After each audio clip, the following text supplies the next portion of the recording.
So let's talk Indigenous for a minute here, or a few minutes, maybe 10. I don't know. We'll see how crazy I get.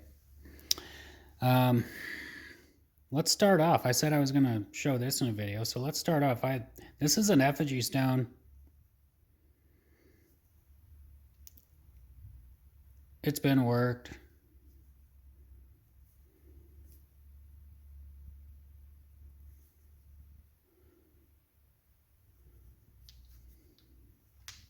It's a left side profile.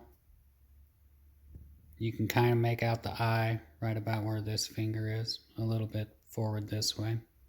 Nostril and mouth right below.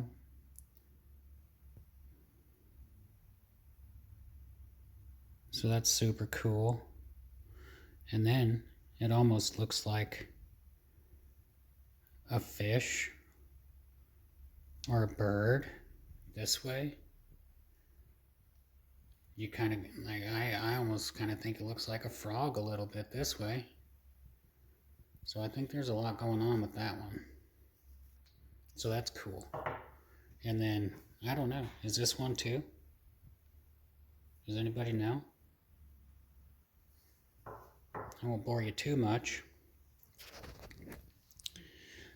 This one here, I thought was a nutting stone, but what I really think it is I think they would put paint down in there. You see that notch? See, it's like square. And I don't know. They either put paint down in there, and it was like a paint vat for like coloring arrows, or it scraped arrows, or straightened them, or I don't know. It's the only thing I can think of. It's really weird. I thought maybe it was a nutting stone, and it could be. Maybe it's a small nutting stone and it broke. But I don't know. Need your help on that one too. This one. Found that in the last video. Oh man. The more I hang on to it, it's got a divot here. It's got 3 here. Do you see that? It's just, it's perfect. It is perfect. It fits so good in my hand. I think this is clay. I think this was made out of clay and fired and hardened. I think maybe it was longer. And I think it was a knife. It fits so good. It feels so good. I think that's what we got going on.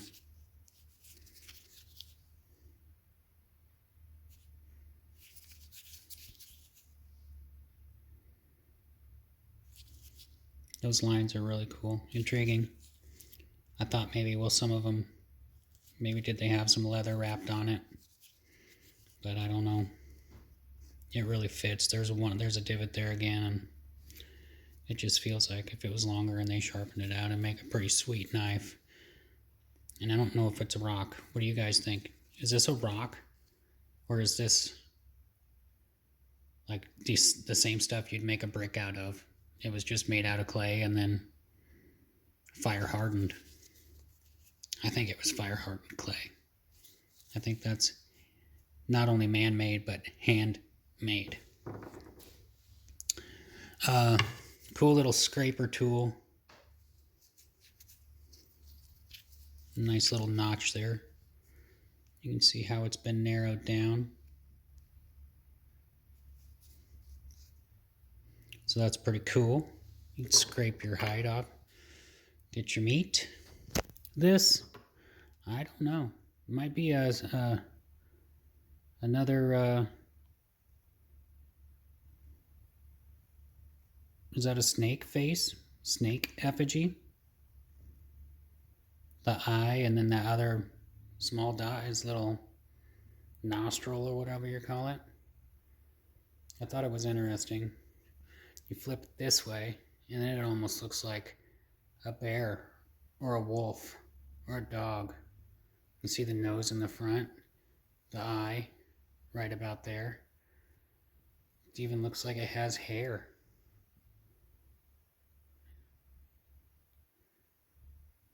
It stops right at his neck here. His ears folded down. It's even got the jowl, like the mouth and the jowl line.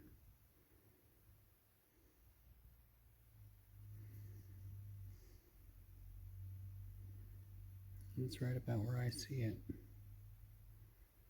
Man. So, I still don't know what's going on with this thing. It's supposed to be special powers with pyramids. I wonder if I should keep it in my pocket. Let's do that. It's going in my pocket. Good luck, charm. I'm gonna see what happens. Anyways, this stuff. I find it all the time. I didn't know what it was. Now I do. See this black? That's been burned. This is iron ore. This is the slag from iron ore. Now, we know that in the 1700s, when the French and Spanish Europeans came over, we know that the Indigenous were already here. So I can't say when this was done, when the technology came about, but I can explain what is going on and why you find it and what you will find. So I will link a video to another channel on the subject, but I'll give you the gist of it here real quick.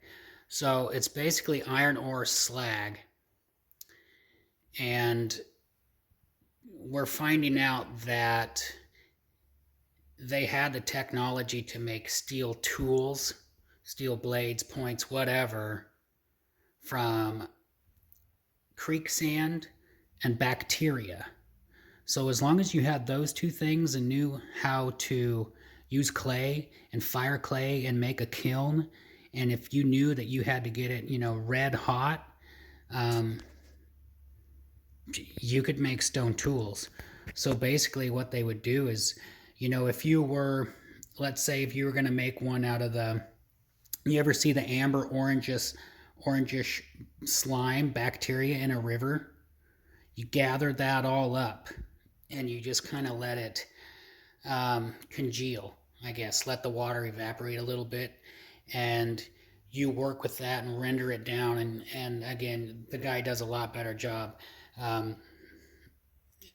explaining it. You watch along, but you render that down and you get this fine stuff, and you put it all up in this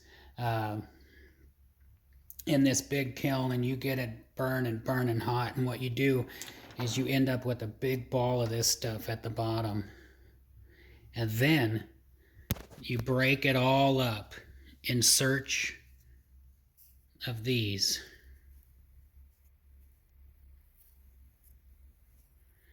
Concentrated iron from all the red color, the orange color, and that bacteria slime concentrates down to iron. And look, guys, it's magnetic. Oh, wrong side. It's magnetic. So what they would do is they just do enough batches. You'd have your clay mold that's fired in the shape of what you want. You want a spear point, it's there, it's got the recess. You'd do enough batches of this to get all your steel. You'd fill that little mold with all these steel balls. You'd put that in the kiln, get that melted down, get that molten hot, and all these little pieces would flow together, and then you get a rough shape. And then you can sit there, and after it cools, obviously, you can sit there and fine shape it into a blade on a rock. So they knew how to use stone tools, or steel tools, metal tools. Sometimes this is called bog steel, or like a peat steel. But when you see the video, it'll blow your mind. It will blow your mind. So they had the technology and the material readily available. So it's just super fascinating. But I will link the video down in the description. And the guy's channel name is Primitive Technology. He doesn't talk, so make sure you have the captions on, because that's where he explains what's going on. But I'll link the video down. But you know, if you guys want to know about anything you see here, geodes, just some petrified wood, any of these bones, one quick question. I want to glue that back together. That's most of the pieces. I want to see what most of I've kind of dry fit it, and most of it's there, so I kind of want to glue it back together. Regular wood glue, what do you guys use? Elmer's? Wood glue? Do they make a specific bone glue? Let me know. This is a piece of cast iron pot that I found in my crawl space. Yeah, that's pretty much it. So, you know, just wanted to say to all my subscribers and everyone that watches my video and that likes and comments, and to all my future subscribers, you know, if you like what you see, you know, hit that subscribe button. It means a lot to me. It gives me motivation to keep getting out there and keep making videos. I mean, I'll do it anyways, but you know, it just means the world to me. So, thank you for watching my videos and subscribing and liking and commenting. But that's about it. I'll see you next time.